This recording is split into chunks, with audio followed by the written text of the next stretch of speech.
Perhaps nowhere on earth has there ever been a group of people more versatile than the monks of Europe. They were physicians and scholars and agriculturists and inventors. And they, perhaps more than any other group, is responsible for helping to save Western civilization. Let's talk about that today on the Catholic Church, Builder of Civilization.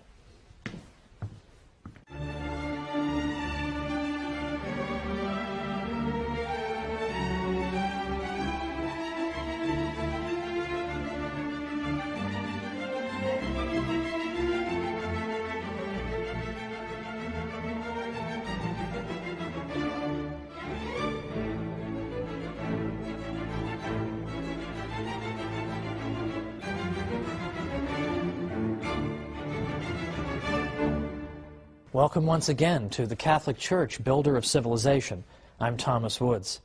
Today it's the monks who helped to save Western civilization. Now there's a small publishing industry out there of books called How So-and-so Saved Civilization. This group saved it, and that group saved it. The monks deserve this title, ladies and gentlemen, the monks. Even the Irish, who are sometimes credited with saving civilization, did so in large part because of their monks. Who were these people, after all? They were monks. Well, I don't want to assume any prior knowledge. Who are the monks? What are they doing? And how did they save Western civilization?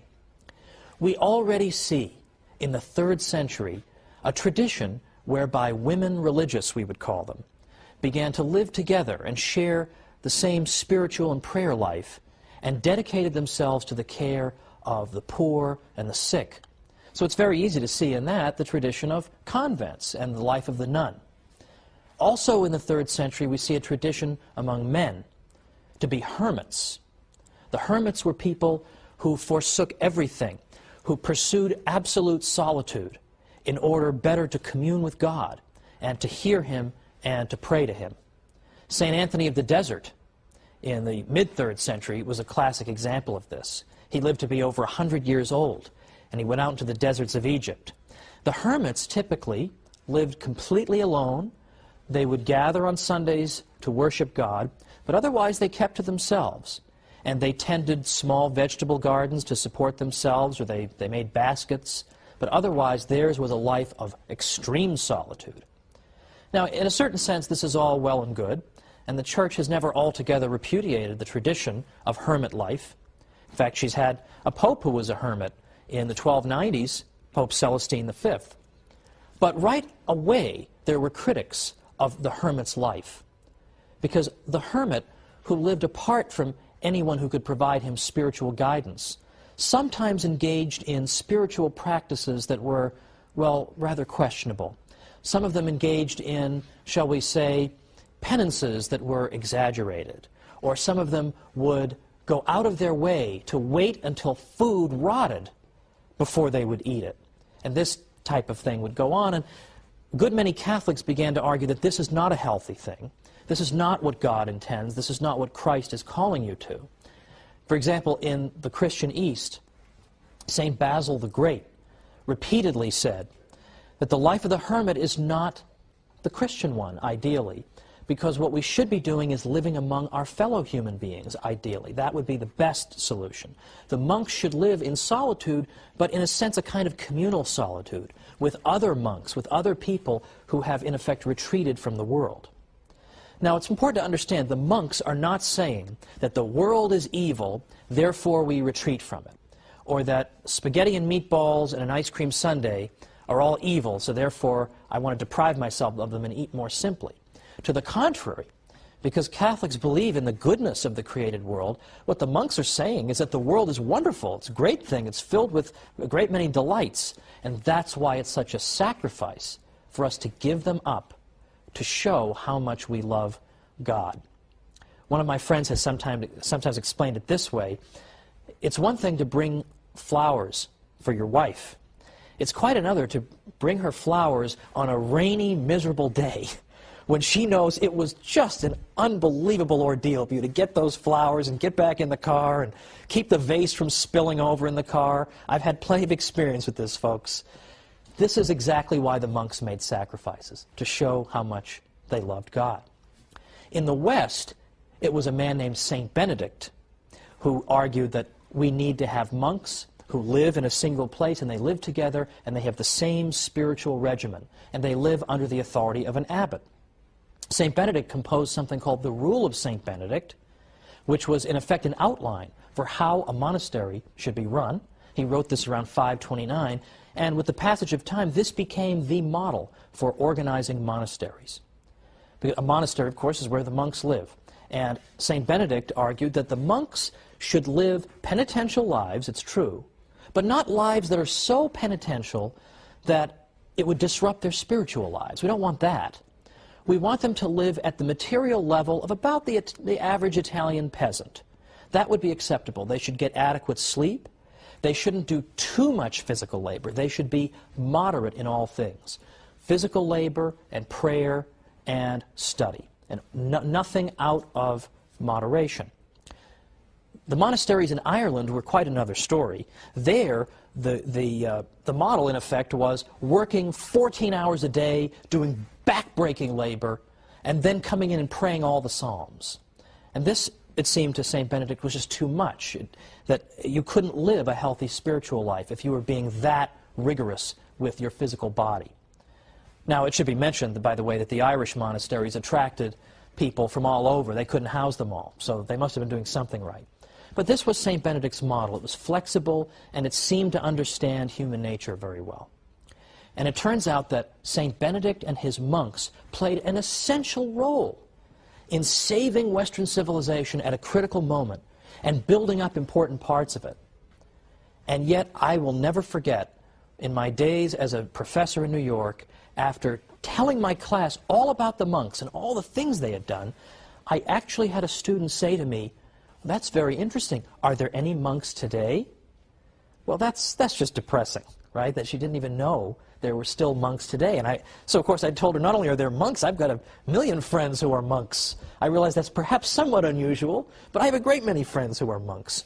And let me tell you something, living in Manhattan as I did while I was getting my doctorate, you find that just about anything can go on in Manhattan. Nobody cares. Nobody's looking at you. You can have a weird haircut. Nobody cares. You could be on fire. Nobody cares. But I had a friend of mine who was on his way to becoming a monk. He hadn't taken his vows yet, and he came and visited me in his habit. And we went out for nachos at a local place. And I'll tell you, people will look away at anything, but if you're having nachos with a monk, they cannot take their eyes off it, apparently. This is just a bizarre sight, even for Manhattan. So, unfortunately, the monks don't have the high profile they once did, but they deserve our respect. Because, after all, what did the monks accomplish? Well, for one thing, apart from just copying texts, which we all know they did that laboriously, but they also did a lot of physical labor. For example, they cleared and reclaimed all kinds of land in Western Europe. Because what often happened is that people wanted to donate land to the monks as a good work. That's wonderful. Look at what I'm doing for the monks. But people would typically give the monks really crummy land. They want to help them, but they don't want to help them that much. So the monks often found themselves having to deal with land nobody really wanted. And a lot of times it was swampland. In those days, I mean, obviously a swamp has no value. It's just a source of pestilence. The monks would dike and drain the swamp and make it into fertile land.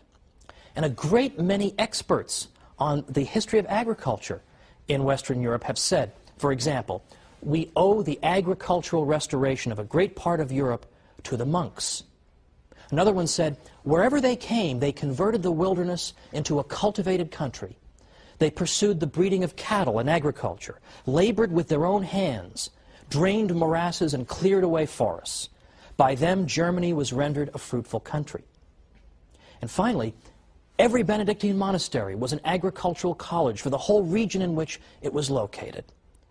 The monks introduced crops and industries and production methods that people hadn't known before. And they weren't afraid to work with their hands at a time when manual labor was looked down upon and despised. The monks were inspired to engage in physical labor because they knew, for one thing, that when you engage in hard physical labor, this can be a great form of penance and an opportunity for the mortification of the flesh. So sure, they were thrilled to work with the swamp that nobody else wanted to do. So at a time when you were despised for doing physical labor, the monks, in effect, made it something honorable. At a time when agriculture was collapsing, the monks' labor helped to bring it back. The monks were involved in rearing cattle and horses, brewing beer, raising bees and fruit.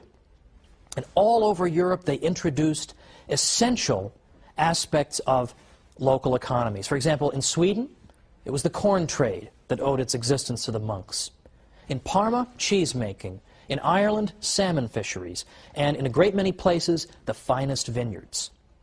The monks were also intensely practical in that they stored up the waters from springs in order so that they could distribute them if a drought ever struck. In Lombardy, the peasants learned irrigation from the monks. The monks have also been credited with being the first to work toward improving breeds of cattle instead of just leaving the process to chance. So there's agricultural labor from the monks at a critical time in European history. With the Roman Empire collapsed, the monks show up and do all this critical work. Beyond that, the monks pioneered in machinery and mechanization. The ancient world of Greece and Rome was not particularly heavily mechanized, but Europe of the Middle Ages changed all that. Particularly the Cistercians, which are a reform-minded group of monks from the late 11th century, they built water-powered factories at hundreds of their 742 monasteries around by the 12th century. They used water power for all kinds of purposes, for crushing wheat and fulling cloth and tanning. Far more mechanized were they than anything that had ever been seen in Europe up to that time. They were also great metallurgists. They used the slag from their furnaces as fertilizer. So they were constantly thinking of practical things they could do for the life of Europe. And they instructed Europeans as to how they themselves could do these things. They were also technologically advanced in practical things like clocks. The first clock we have any record of was built by the future Pope Sylvester II in 996, but much more sophisticated clocks were built in the 14th century. But it's not just clocks, and it's not just agriculture. It's charity and education and inventiveness. All these things we're going to look at as soon as we come back from the break. So join me after the break, and let's talk more about these monks.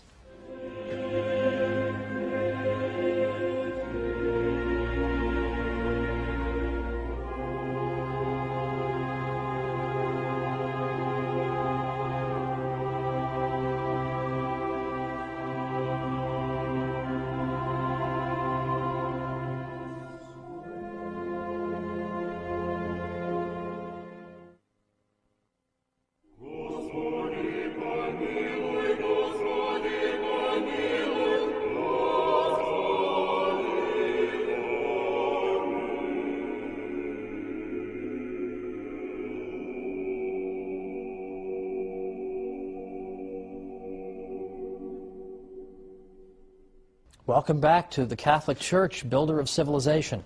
I'm Thomas Woods, and we're talking about the monks today and their unsung heroism in helping to build and even save Western civilization at critical moments. Let me give you a little quotation from a French scholar writing about the achievements of the monks, because this sums it up in terms of their practical contributions. He writes, in effect, whether it be the mining of salt, lead, iron, alum, or gypsum, or metallurgy, or quarrying marble, running cutler's shops and glassworks, or forging metal plates, also known as firebacks, there was no activity at all in which the monks did not display creativity and a fertile spirit of research. Utilizing their labor force, they instructed and trained it to perfection. Monastic know-how would spread throughout Europe. In fact, even today, we're still only beginning to appreciate fully the extent of monastic technological cleverness. In the late 1990s, an archaeometallurgist at the University of Bradford named Jerry MacDonald found evidence in North Yorkshire, England, of a degree of technological sophistication that pointed ahead to the great machines of the 18th century Industrial Revolution. He found that the monks had built a furnace to extract iron from ore. Now, in the 16th century, which is when the period that that MacDonald is looking at, 16th century England, the typical one of these furnaces in the 16th century had not advanced very far over its ancient counterpart. It was very inefficient. The slag, or it's another word for the byproduct of these primitive furnaces, had a very substantial concentration of iron in it, because they couldn't get to high enough temperatures to get all the iron out of the ore. So the leftover still had a lot of iron in it. But MacDonald found that when he was investigating, that in fact the monks in England had in fact built a furnace where the slag was low in iron content. They were somehow able to get to high enough temperatures to get more and more of the iron out of it, very similar to a modern blast furnace today. So MacDonald says the monks were on the verge of building dedicated furnaces for the large-scale production of cast iron. This is the key ingredient, perhaps, that ushered in the industrial age. And he says that the furnace that he investigated in England was a prototype of such a furnace. Now, what ended up happening to that? Why didn't they develop all these big furnaces? Why do we just see this one prototype? Well, remember, this is the 16th century in England. What's King Henry VIII up to? Well, he's closing down monasteries and confiscating their property so as to reward his well-connected friends. And so Henry VIII helped to destroy this outstanding example of creativity on the part of the monks. Thank you very much, Henry VIII. We'll have time to talk about you in a future episode. But we also now have charitable work. Now, charitable work we're going to spend a whole episode on, but I want to at least pause and say something about the monks' specific contributions to charity.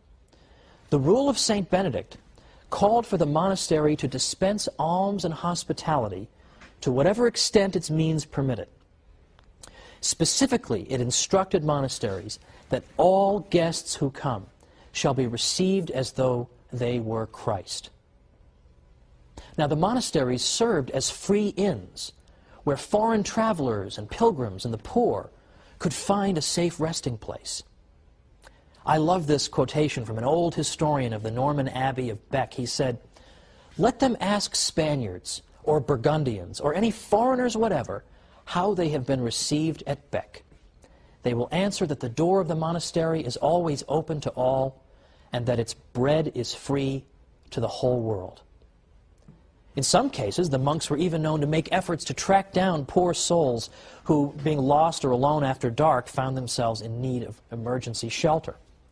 They established contrivances for warning sailors of perilous obstacles. Or, in fact, nearby monasteries often made provision for shipwrecked men in need of lodging. All these were typical contributions of the monks. They also built up the medieval infrastructure and built and repaired roads and bridges. But as part of their charitable work, they were also great physicians for their day. In fact, it was the church that helped to create the hospital in the first place. But the monks went even further, because there weren't hospitals everywhere. But there were a lot of monasteries. And initially, the monks provided medical care to their fellow monks. But as time went on, they realized that they possessed a critical skill that local townspeople also needed. So oftentimes they would go out into the local towns and seek out sick people who were in need of their medical care. Again, I would say that's a fairly unsung aspect of the monastic contribution. But in addition to being great physicians and agriculturists and inventors, they were also great educators. St. John Chrysostom tells us that it was already in his day, around the 4th century, was already customary for people in Antioch to send their sons to be educated by the monks. St. Boniface established a school in every monastery he founded in Germany. In England, St. Augustine, and here we're talking not about St. Augustine of Hippo, but St. Augustine of Canterbury, St. Augustine and his monks set up schools wherever they went. St. Patrick is given credit for encouraging Irish scholarship. And of course, the Irish monasteries developed into very important centers of learning, and they dispensed instruction to monks and laymen alike. Now, sometimes it's been said that the monks did engage in some education, but they were really only educating their fellow monks. Well, that's, as we've seen, not entirely true. There are plenty of cases we have on record of the monks. There are plenty of cases we have on record of the monks providing education to people in the local area. But let us say that that accusation is true. Let's even grant it for the sake of argument. Let's say that the monastery's contribution had simply been to teach other monks how to read and write. That's all it was. Well, even if that had been their only contribution, that would have been no small accomplishment. Because consider what happened in the Greek Dark Ages. Now, people have typically forgotten about this, but it's very important. From about 1100 to 800 BC, we had something called the Greek Dark Ages. And what happened here was that the Mycenaean Greeks had some kind of terrible disaster befall them. The nature of that disaster is still debated. But something terrible happened to these people. And when the smoke had cleared, for the next 300 years, we find that, in effect, the ancient Greeks, the Mycenaean Greeks, had lost literacy. They had lost the ability to read and write. Now you wonder, how could you lose the ability to read and write? How could you forget that? Well, partly it happened because people were scattered following whatever disaster it was that befell them. And they had to think solely of their own survival. And learning how to read and write was not exactly critical when you just needed food and sustenance. Secondly, it's been speculated that maybe whatever disaster struck the Mycenaean Greeks struck in particular the educated classes, so that those who would have remembered literacy were in fact wiped out. Well, whatever the explanation, the fact is they lost literacy at a time of general civilizational collapse. Well, let's remember that the monks were functioning and carrying out all these wonderful tasks I've described at a time in Western European history that was very similar. There was general collapse. There was political disorder. There was an abandonment of education by and large. There was an abandonment of urban life. That was the environment in which the monks functioned. And so even if all they had done was to keep literacy alive, well, that's very important, because that means they prevented a repeat of the Greek Dark Ages when literacy was lost. Thanks to the monasteries, literacy was not lost, but Western Europe managed to hang on to it. That's no small contribution, is it? In fact, the contributions of the monks have been so great that even scholars who are inclined to be unsympathetic to them have conceded it. And I've always tried to go out of my way when I've written about Catholic history to cite not only non-Catholics, but anti-Catholics when possible, so that people won't come back and say that I'm just picking and choosing among my sources. When people who don't even like the Catholic Church are saying, okay, the monks did a lot, that says something. So, for example, one unsympathetic scholar said, the monks not only established the schools and were the schoolmasters in them, but also laid the foundations for the universities. They were the thinkers and philosophers of the day and shaped the political and religious thought. To them, both collectively and individually, was due the continuity of thought and civilization of the ancient world with the later Middle Ages and with the modern period. That's no small compliment. A century ago, another historian said, it was the monks, and they alone, who carried to a successful issue the tremendous undertaking of mollifying the rampant invader, softening the rudeness of his manners and the harshness of his spirit, familiarizing him with the restraints of Christian morality, and bringing home to him with convincing power the necessity of observing the fundamental principles of law and order, instructing him in the use of arts and instruments of industry and social progress, in a word, of assimilating, civilizing, and Christianizing 20-odd barbarian tribes, many of which, by the way, were very impressed with the morality and the conviction of the monks. They were very moved by their witness. A Protestant historian says, had it not been for the monks and monasteries, the barbarian deluge might have swept away utterly the traces of Roman civilization. The monk was the pioneer of civilization and Christianity in England, Germany, Poland, Bohemia, Sweden, Denmark. With the incessant din of arms around him, it was the monk in his cloister, for instance on Mount Athos, who by preserving and transcribing ancient manuscripts, both Christian and pagan, as well as by recording his observations of contemporaneous events, was handing down the torch of knowledge unquenched to future generations and hoarding up stores of erudition for the researches of a more enlightened age. The first musicians, painters, farmers, statesmen in Europe, after the downfall of imperial Rome, under the onslaught of the barbarians, were monks. Now, these are critics of the monks. You can only imagine what their friends have to say. These are their critics. Here is the monastic contribution. And you'll notice that in this brief overview, I've not even mentioned, or at least hardly so, the contributions they made to the literature of the Western world by preserving ancient classics and indeed the Bible itself through laborious copying. Because that is the one thing that's conceded to us. The monks did this. But what I want to show you is they did so much else in so many areas, one can hardly even believe it. Now, today we touched briefly on the subject of charity, because we saw the monks as great dispensers of charity. Guests are to be treated as if they were Christ himself. Well, that is a small part of the story of Catholic charity, which will occupy us next time. Catholic charity is one of these areas in which people will concede the Catholic Church has done wonderful things.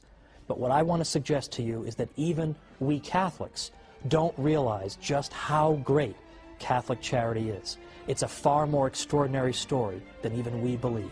So join me next time on the Catholic Church, Builder of Civilization. See you then.